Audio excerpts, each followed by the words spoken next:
moving on to the third item, confirming pin placement. We talked about that where I said if your slope is for a 6-pin placement at a certain time, then you need to make sure that when your guides radio, if the person's okay, or done or whatever at the end, then make sure that they, the bottom guide says, yeah, pin placement 6 is good.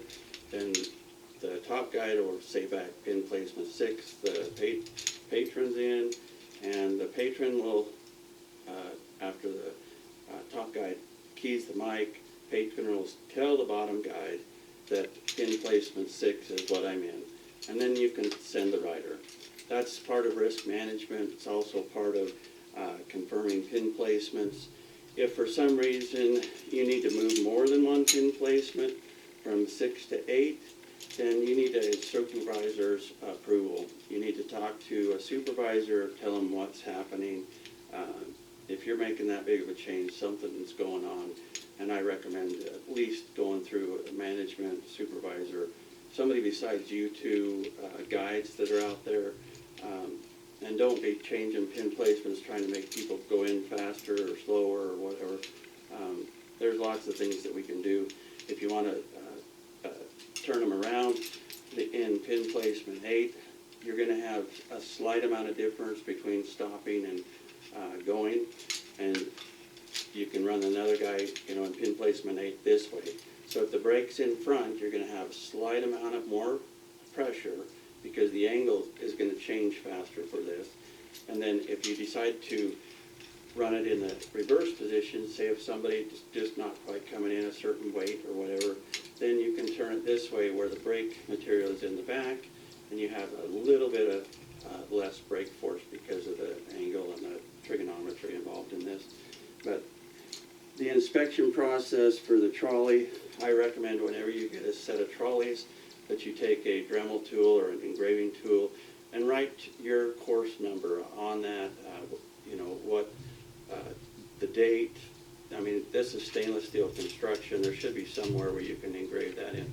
And then make sure when you document, your video documenting, make sure if you're video documenting that your guide looks at that trolley. Because that's part of the inspection process. And they should be, go through the trolley very carefully before they put them out on the course, and then they should watch them throughout the course. You're going to want to check for any kind of stress cracking, missing nuts or loose nuts. Maybe something's went wrong with your pin. You got to make a note of it. And you want to have these pins. And if you've got, things that can fall out of your, trolley and be lost like this, then you ought to have extras.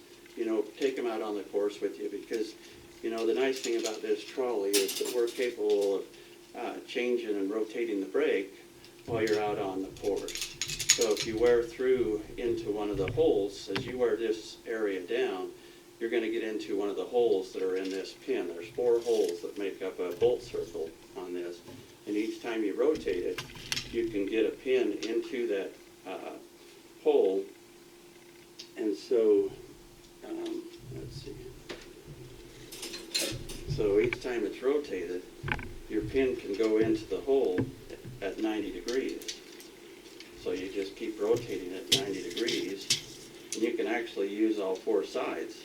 If you're really careful and you want to just barely get into when the hole starts opening up in the middle, that means that you've only got about 1/4 of an inch of material left. So if you know how much you're wearing the cable down, depending on what type of, or wearing the brake down, depending on what type of cable you have, or swedge, or just aircraft cable that your jurisdiction allows, make sure that you know how many times this trolley has went down the course.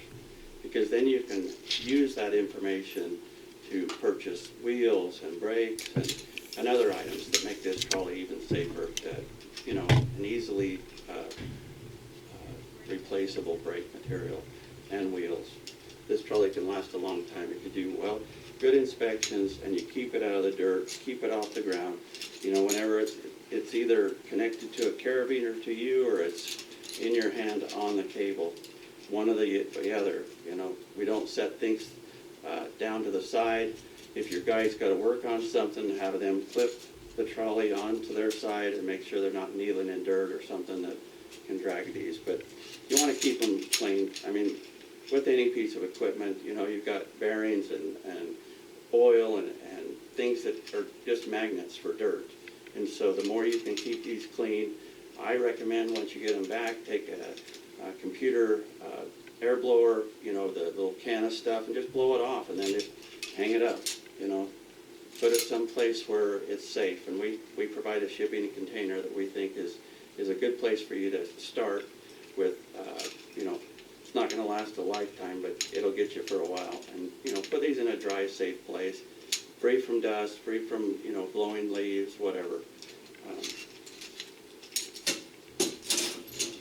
You want to document your inspections. Once again, I recommend video documenting as well as writing things down.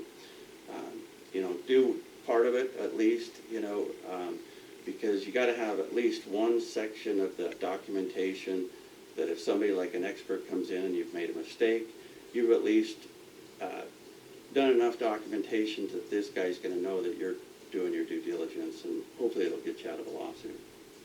Thank you.